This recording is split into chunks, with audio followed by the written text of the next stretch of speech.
That sums it up.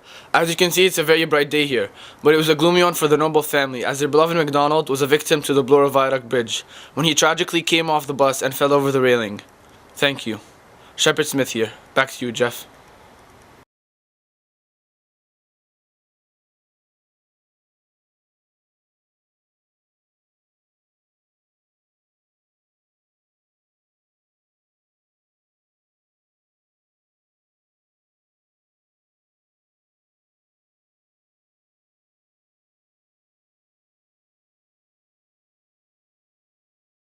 Hi, it's my pleasure.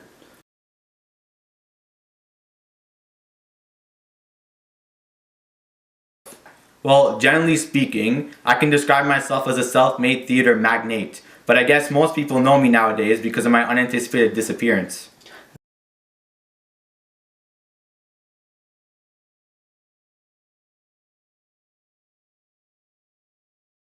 Yeah, well, I own dozens of theaters throughout Ontario, including Tivoli, located in Hamilton, the Grand Theatre in London, and my absolute favorite, the Grand Opera House back in Toronto. And as you can tell, these generate a significant amount of money. But there's also my lovely wife, Teresa, a great businesswoman, by the way, who helped me advance in my fortunes. In fact, she was the one who enabled me to buy the Grand Opera House back in 1903, I believe.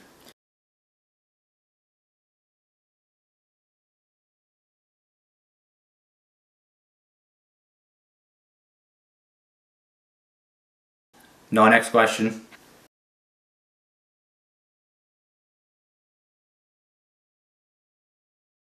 Sure, I guess I owe a lot of that success to my father, as he raised me with the mentality that hard work always paid off.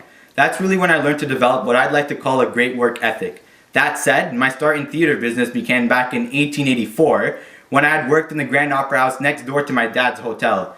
There I had the opportunity to run the bar and work as an usher.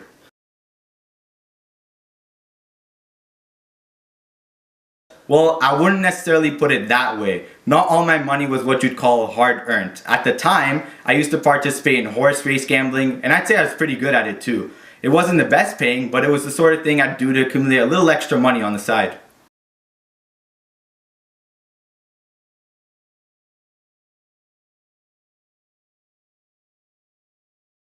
Right, from what I remember, I was the financial officer of the theater when I had a nasty fight with my manager and was transferred to the Toronto Opera House. But you know, that didn't slow me down in the slightest. I soon became manager of the place and I learned a lot about international syndicates, public tastes in entertainment, and bookings. However, given my ambitious nature, that wasn't enough for me. I then worked my way up to the chairman of the Canadian Theatrical Managers Association and bought, as I mentioned earlier, several theaters throughout Ontario.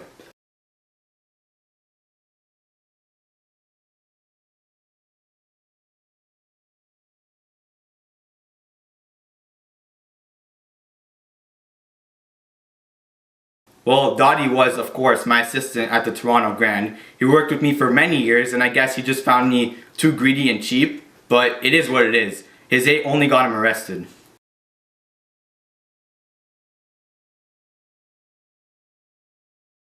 Well, my wife didn't know where I went.